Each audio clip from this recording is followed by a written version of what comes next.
So this is my second part to Crown Jewel, WWE Crown Jewel 2024. And I already did most of the matches and how I felt about them, and I'm just gonna continue on. I left off with the United States Championship. It was the triple threat match, LA Knight versus Andrade versus Carmelo Hayes. Now, this match was what it was supposed to be, a great, amazing match, and that's what it is.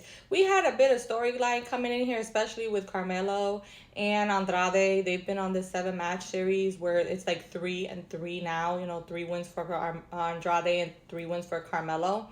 And then we had LA Knight screw the 7th match, right? And so I feel like, we had a little bit of storyline here, but this was about the match.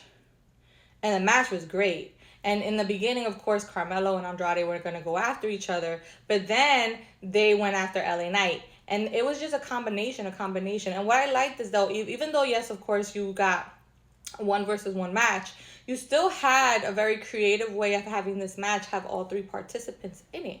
There were times where all 3 members were in the ring and they were just doing sequences after sequences after sequences. It was a great match.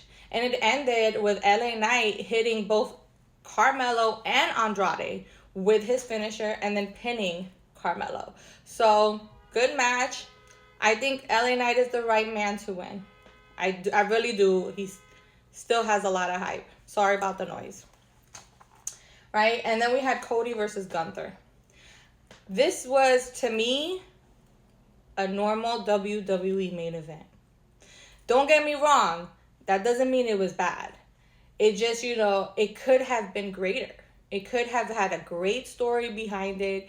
It could have had emotions behind it. The wrestlers did the best that they could do with what they were given. And in the match, it was a great match. It was a great WWE match. I'm not saying it wasn't. But the right man won. I knew Cody was going to win. Roman Reigns is back.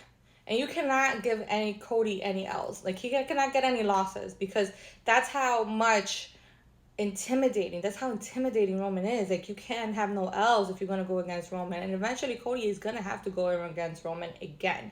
And Gunther has only been pinned once that I can remember. And that's when he lost his Intercontinental title against Sami Zayn at WrestleMania. So, like I said, I think Gunther could have eaten this loss and it would have been fine. And it is. So, and then at the end of the match, Gunther shook Cody Rhodes' hands, as a show of respect. So, Gunther don't respect nobody. Gunther thinks he's better than everybody. That's like what he thinks.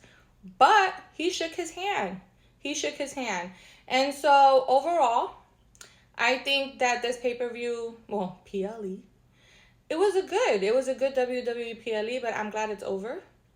Because I feel like the championships, like the World Heavyweight Championship, the WWE men's championship, and then the same with the women, the championship on Raw and the women's championship on SmackDown, they were kind of held up because of this Crown Jewel PLE. Like, we had to stop some of the storylines that we were getting into.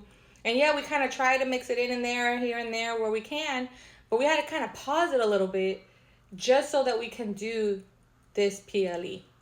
Not all the matches, like clearly Randy and Kevin is still going to move on. Who knows what's going to happen in the women's division, especially with the tag teams.